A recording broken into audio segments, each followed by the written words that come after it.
Sir Alec Guinness, the 2nd of April 1945 August 2000, was an English actor. After an early career on the stage, he was featured in several of the Ealing comedies, including The Lady Killers and Kind Hearts and Coronets, in which he played 8 different characters. He is also known for his 6 collaborations with David Lean, Herbert Pocket in Great Expectations, 1946, Fagin in Oliver Twist, 1948, Carl Nicholson in The Bridge on the River Kwai, 1957, for which he won the Academy Award for Best Actor, Prince Faisal in Lawrence of Arabia, 1962, General Yevgraf Zhivago in Dr. Zhivago, 1965, and Professor Godball in A Passage to India, 1984. He is also known for his portrayal of Obi-Wan Kenobi in George Lucas's original Star Wars trilogy, receiving a nomination for an Academy Award for Best Supporting Actor. Guinness was one of 3 major British actors, along with Laurence Olivier and John Gielgud, who successfully made the transition from Shakespearean theatre in their home country to Hollywood blockbusters immediately after the Second World War. He has also won a BAFTA Award, Golden Globe, and a Tony Award, as well as an Academy Award. In 1959, he was knighted by Elizabeth II for services to the arts. He received a star on the Hollywood Walk of Fame in 1960, the Academy Honorary Award for Lifetime Achievement in 1980, and the BAFTA Academy Fellowship Award in 1989. Early life. Guinness was born at 155 Lauderdale Mansions South, Lauderdale Road, Maida Vale, as Alec Guinness de Cuff. His mother's maiden name was Agnes Cuff. She was born the 8th of December 1890 to Edward Cuff and Mary Ann Benfield. On Guinness's birth certificate, the space for the mother's name shows Agnes de Cuff. The space for the infant's name, where first names only are given, says Alec Guinness. The column for name and surname of father is blank. The identity of Guinness's father has never been officially confirmed, although it has been speculated that he may have been a member of the Anglo-Irish Guinness family. From 1875, under English law, when the birth of an illegitimate child was registered, the father's name could be entered on the certificate only if he were present and gave his consent. Guinness himself believed that his father was a Scottish banker, Andrew Geddes, 1861–1928, who paid for Guinness's public school education. Geddes occasionally visited Guinness and his mother,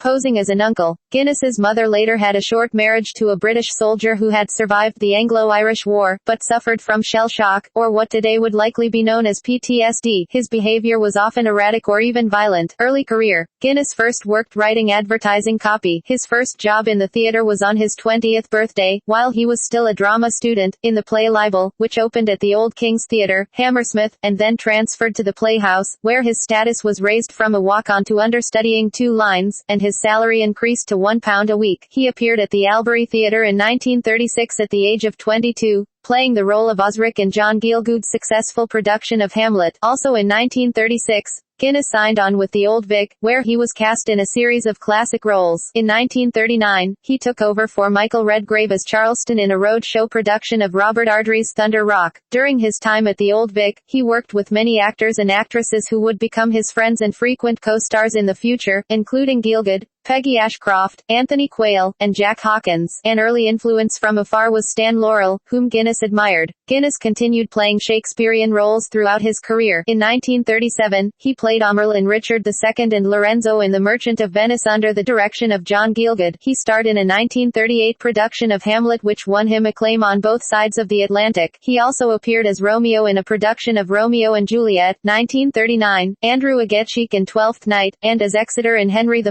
in 1937, both opposite Laurence Olivier, and Ferdinand in The Tempest, opposite Gielgud as Prospero. In 1939, he adapted Great Expectations for the stage, playing Herbert Pocket. The play was a success. One of its viewers was a young British film editor, David Lean, who would later have Guinness reprise his role in Lean's 1946 film adaptation of the play. World War II. Guinness served in the Royal Navy Volunteer Reserve in World War II, initially as a seaman in 1941, receiving a commission as an officer in 1942. He commanded a landing craft at the Allied invasion of Sicily, and later ferried supplies and agents to the Yugoslav partisans in the Eastern Mediterranean Sea Theatre. During the war, he was granted leave to appear in the Broadway production of Terence Rattigan's play, Flare Path, about the RAF bomber command. Post-war stage career. Guinness returned to the Old Vic in 1946 and stayed until 1948, playing Abel Drugger in Ben Jonson's The Alchemist, the Fool in King Lear opposite Laurence Olivier in the title role, de Guiche in Cyrano de Bergerac opposite Ralph Richardson in the title role, and finally starring in an Old Vic production as Shakespeare's Richard II. After leaving the Old Vic, he played Eric Burling in J.B. Priestley's An Inspector Calls at the New Theatre in October 1946. He played the uninvited guest in the Broadway production of T.S. Eliot's The Cocktail Party, 1950, revived at the Edinburgh Festival in 1968. He played Hamlet under his own direction at the New Theatre, 1951. Invited by his friend Tyrone Guthrie to join the premiere season of the Stratford Festival of Canada, Guinness lived for a brief time in Stratford, Ontario. On the 13th of July 1953, Guinness spoke the first lines of the first play produced by the festival, Shakespeare's Richard III, Now is the winter of our discontent, made glorious summer by this son of York. Guinness won a Tony Award for his Broadway performance as poet Dylan Thomas in Dylan. He next played the title role in Macbeth opposite Simone Signoret at the Royal Court Theatre in 1966. Guinness made his final stage performance at the Comedy Theatre on the 30th of May 1989, in the play A Walk in the Woods. In all, between the 2nd of April 1934 and the 30th of May 1989, he played 77 parts in the theatre. Film career. In films, Guinness was initially associated mainly with the Ealing comedies, and particularly for playing 8 different characters in Kind Hearts and Coronets. Other films from this period included The Lavender Hill Mob, The Ladykillers, and The Man in the White Suit. In 1952, director Ronald Neame cast Guinness in his first romantic lead role, opposite Petula Clark in The Card. In 1951, exhibitors voted him the most popular British star. Other notable film roles of this period included The Swan, 1956, with Grace Kelly, in her second-to-last film role, The Horse's Mouth, 1958, in which Guinness played the part of drunken painter Gully Jimson, as well as writing the screenplay, for which he was nominated for an Academy Award, the lead in Carol Reed's Our Man in Havana, 1959, Marcus Aurelius in The Fall of the Roman Empire, 1964, The Quiller Memorandum, 1966, Marley's Ghost in Scrooge, 1970, Charles I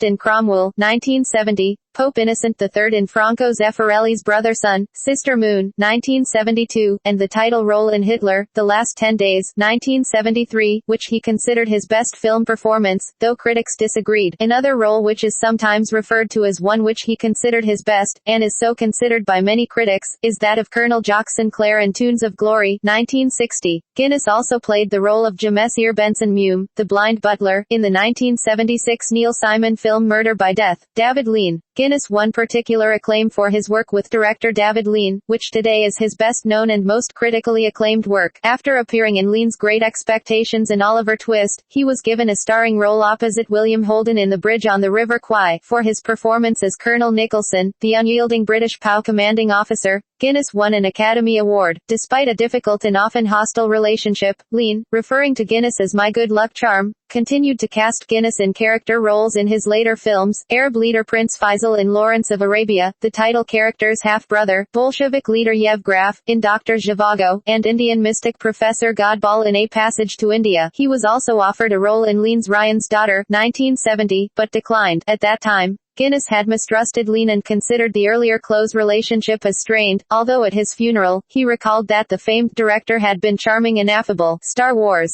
Guinness's role as Obi-Wan Kenobi in the original Star Wars trilogy, beginning in 1977, brought him worldwide recognition by a new generation, as well as Golden Globe and Academy Award nominations. In letters to his friends, Guinness described the film as fairy tale rubbish, but the film's sense of moral good, and the studio's doubling of his initial salary offer, appealed to him, and he agreed to take the part of Kenobi on the condition that he would not have to do any publicity to promote the film. He negotiated a deal for 2.25 of the gross royalties paid to the director, George Lucas, who received 1/5 of the box office takings. This made him very wealthy in his later life. Upon his first viewing of the film, Guinness wrote in his diary, "It's a pretty staggering film as spectacle and technically brilliant, exciting, very noisy and warm-hearted. The battle scenes at the end go on for 5 minutes too long, I feel, and some of the dialogue is excruciating and much of it is lost in noise, but it remains a vivid experience." However, Guinness soon became unhappy with being identified with the part, and expressed dismay at the fan following that the Star Wars trilogy attracted. In the DVD commentary of the original Star Wars, Lucas says that Guinness was not happy with the script rewrite in which Obi-Wan is killed. However, Guinness said in a 1999 interview that it was actually his idea to kill off Obi-Wan. persuading Lucas that it would make him a stronger character, and that Lucas agreed to the idea. Guinness stated in the interview, "What I didn't tell Lucas was that I just couldn't go on speaking those bloody awful, banal lines. I'd had enough of the mumbo-jumbo." He went on to say that he shriveled up every time Star Wars was mentioned to him. Although Guinness disliked the fame that followed, work he did not esteem, Lucas and fellow cast members Mark Hamill, Harrison Ford, Kenny Baker, Anthony Daniels, and Carrie Fisher have spoken highly of his courtesy and professionalism, both on and off the set. Lucas credited him with inspiring cast and crew to work harder, saying that Guinness contributed significantly to achieving completion of the filming. Guinness was quoted as saying that the royalties he obtained from working on the films gave him no complaints. "Let me leave it by saying I can live for the rest of my life in the reasonably modest way I am now used to, that I have no debts and I can afford to refuse work that doesn't appeal to me." In his autobiography, Blessings in Disguise,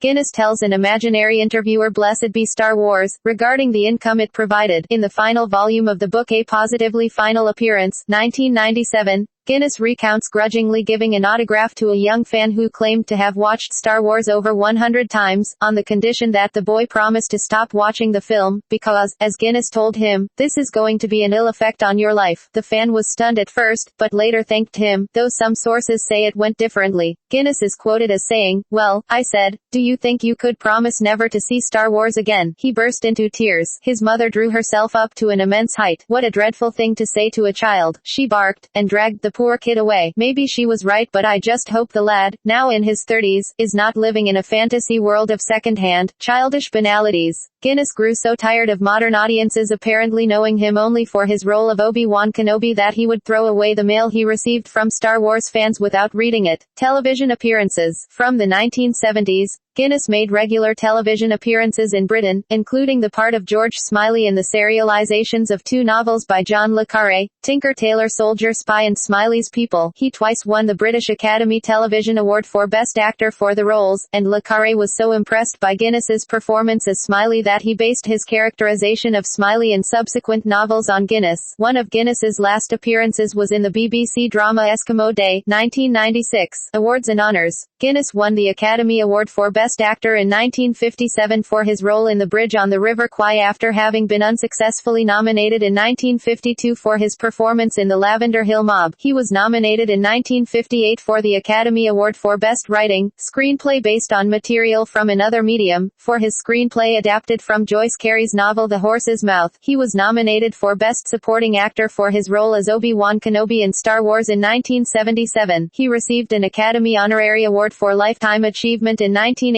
In 1988, he received an Academy Award nomination for Best Supporting Actor for Little Dorrit. He received the BAFTA Academy Fellowship Award for Lifetime Achievement in 1989. For his theater work, he received an Evening Standard Award for his performance as T.E. Lawrence in Ross and a Tony Award for his Broadway turn as Dylan Thomas in Dylan. Guinness received a star on the Hollywood Walk of Fame at 1559 Vine Street on 8 February 1960. Guinness was appointed a Commander of the Order of the British Empire, CBE, in 1955, and was knighted in 1959. In 1991, he received an honorary doctorate from Cambridge University. 3 years later, at age 80, he was appointed a Companion of Honor. Personal life. Guinness married the artist, playwright, and actress Marielle Sylvia Salomon, 1914–2000. In 1938, in 1940, they had a son, Matthew Guinness, who later became an actor. The family lived at Steep Marsh in Hampshire. In his biography, Alec Guinness, the Unknown, Gary O'Connor alleges that Guinness was arrested and fined 10 guineas, £10 and 50 pence, for a homosexual act in a public lavatory in Liverpool in 1946. Guinness is said to have avoided publicity by giving his name to police and court as Herbert Pocket, the name of the character he played in Great Expectations. The allegation was not made until April 2001, 8 months after his death, when a BBC News article claimed that Guinness was in fact bisexual, and that he had successfully kept his sexuality private from the public eye. Only his closest friends and family members knew he had sexual relationships with men. Piers Paul Reed, Guinness's official biographer, doubts that this incident actually occurred. He believes that Guinness was confused with John Gielgud, who was notoriously arrested for such an act in 1953. While serving in the Royal Navy, Guinness had planned to become an Anglican priest. However, in 1954, while he was filming Father Brown in Burgundy, Guinness, who was in costume as a Catholic priest, was mistaken for a real priest by a local child. Guinness was far from fluent in French, and the child apparently did not notice that Guinness did not understand him, but took his hand and chattered while the two strolled. The child then waved and trotted off. The confidence and affection the clerical attire appeared to inspire in the boy left a deep impression on the actor. When their son was ill with polio at the age of 11, Guinness began visiting a church to pray. A few years later in 1956,